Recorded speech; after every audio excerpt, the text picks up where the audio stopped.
नमस्कार दोस्तों, मेरा नाम है हरीश और आप देख रहे हैं इलेक्ट्रॉनिक्स वर्मा। तो दोस्तों, ये जो हमारे पास किट है ये साउंड बार किट है और इसके अंदर जो आईसी लगा हुआ है वो आईसी मैं आपको देखिए स्क्रीन पे दिखा देता हूँ।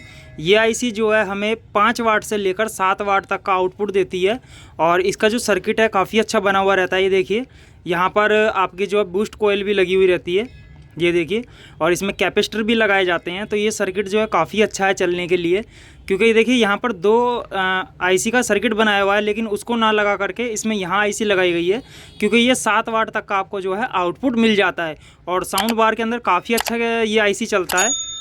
ये देखिए, अगर आपको इस आईसी का कभी भी किट मिलता है तो आप ज़रूर उसको परचेज़ करके चलाएँ, क्योंकि उसके अंदर जो साउंड है वो आपको काफ़ी अच्छा मिलेगा। ये देखिए, किट भी देखिए काफ़ी बड़ा किट है। ये देखिए, ये मेरे हाथ में देखिए इतना बड़ा किट आ रहा है ये। तो चलिए इसका मैं ना आपको टेस्टिंग भी दिखाता हूँ कि टेस्टिंग में इसका जो साउंड है वो कैसा है।